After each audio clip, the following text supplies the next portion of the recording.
All right, folks, we made it to our last video for part 2 of chapter 7. And we're going to end with some developmental aspects of the skeleton, mainly focusing on the skull and then, of course, how bones grow. And then we're going to finally focus on some clinical conditions, specifically two, osteoporosis and mainly scoliosis. So we discussed in part 1 that an infant skull has, or infants in general, have more bones than an adult skull. Why? Because the infant bones are separated, whereas by the time you get to an adult, a lot more of them are going to be fused. So if you had a visual here, you see that we have our frontal bone, our parietal, temporal, occipital here, and you'll see that the temporal and parietal are going to be separated here, just like the parietal and frontal are separated when you have a human newborn. Okay?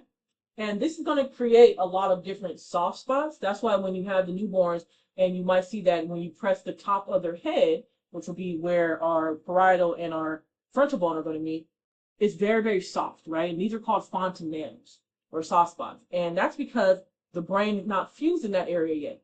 And this is going to help for the baby to actually come down the birth canal. So we need to make sure the bone is not completely fused and completely hard. It actually can have movement as it's moving down the birth canal. Okay, so here's another visual of that. We have an anterior fontanelle here, and we have a posterior fontanelle between the parietal and the occipital. And we also have some the sphenoidal here, and again with the occipital bone and temporal as well. And it kind of makes sense why some folks have those suture bones, because by the time you actually fuse your bones through sutures, especially if you're talking about the skull, then you might need a little suture bone here to make the fusion between the parietal and occipital work, right? So it's those little details like that. Now, this is when you're a newborn. As you age, of course, your skull is going to become more fused with sutural joints and sutures, suture bones, okay? And so this is what the human adult skull is going to look like. Other thing we notice is that the cranium is larger when it comes to, as far as proportion when it comes to a newborn versus when it's adult. You actually grow into your face. Or some folks who say, oh, your kid's got a big head when they're younger, they grow into their face or they grow into their features. That's going to be the main reason why, okay? Also, the mandible and maxilla are going to lengthen with age. Okay, so we see it kind of get shorter here. It's going to lengthen with age. And over that time, you're also going to be losing teeth. You lose what's called the baby teeth. You grow on your actual teeth that you're going to have as an adult. And also your arms and legs are going to grow faster than your head and your trunk. And as you can see, even from a newborn, yes, your proportions are going to be better because your arms and legs are stretching you out. And if you're thinking of this, you got to go all the way back to our good old epiphyseal lines when it comes to long bones or epiphyseal plates, where it has our hyaline cartilage. And we said the hyaline cartilage is going to decrease as you become an adult. And it's going to continue to decrease, which can also cause other clinical conditions like osteoporosis if it gets super, super thin. Okay. Another thing is we had to be able to widen our bones to make them way thicker. And that's going to happen with our good old osteoblast, excuse me. So the osteoblast is going to widen our actual bones to make them thicker on the outside. So just keep that in mind too. What happens when you age is that all that cartilage that we're thinking about, even the cartilage between the intervertebral disc, is going to flatten. And sometimes your height actually decreases as you age. You'll see some folks like, hey, my grandmother is way shorter than what she was. Yes, that cartilage is going to be decreasing, and the discs are going to keep flattening and flattening and flattening, decreasing your height overall. And again, remember, with those long bones at the epiphyseal plates, that hyaline cartilage is going to lengthen until it becomes articular cartilage that's at the end of those long bones. So let's not forget that as well. Another thing we notice is that the spine of the actual newborn or at birth, they're only going to have certain curves. So they're only going to have the sacral curve and the thoracic curve. So you can even draw it thinking I have straight line here, and then I'm going to have my thoracic curve, straight line, and then I'm going to have my sacral curve. Okay?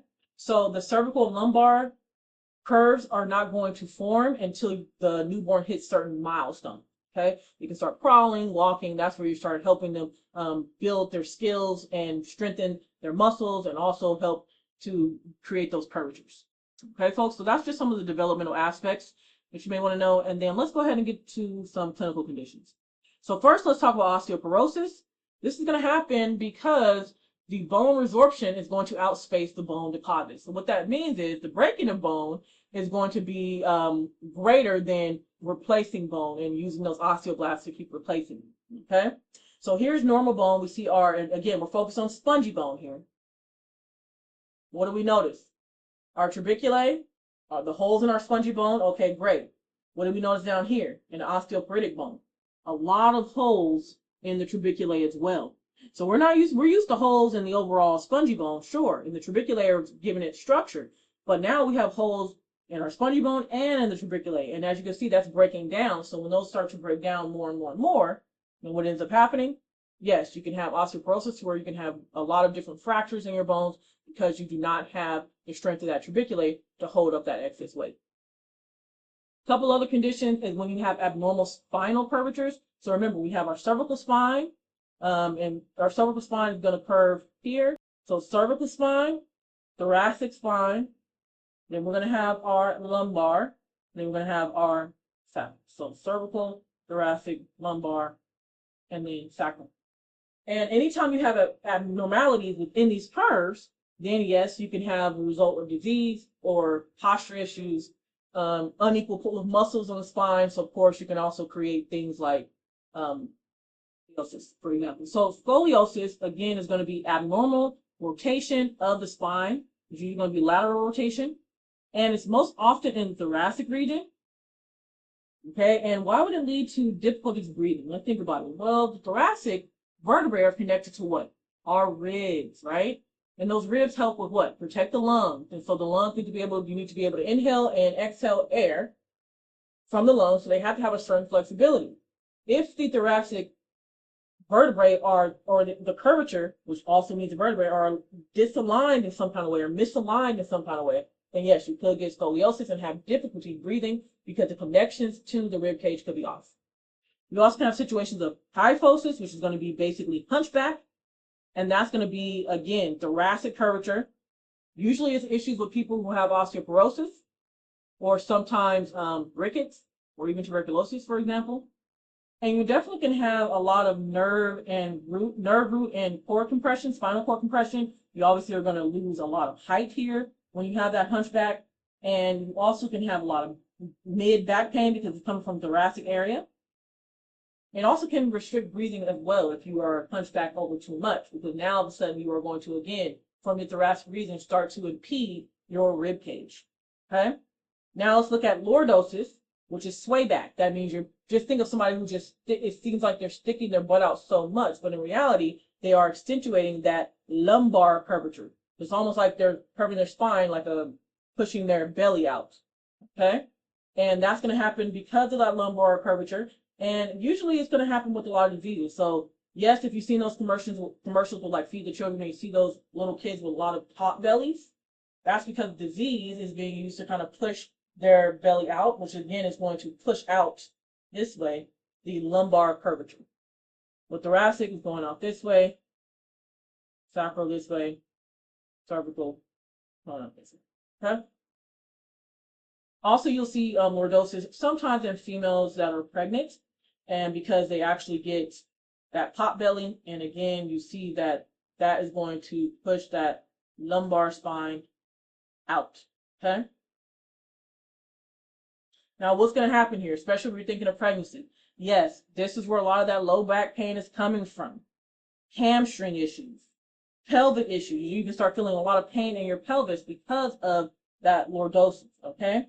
Another thing is going to be your posture and how you walk, your gait. Yes, that can also be due to lordosis as well.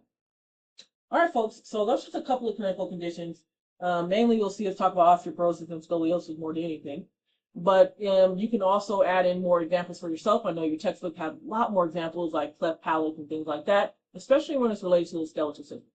So that is it for Chapter 7. I'll see you in the Chapter 8 video.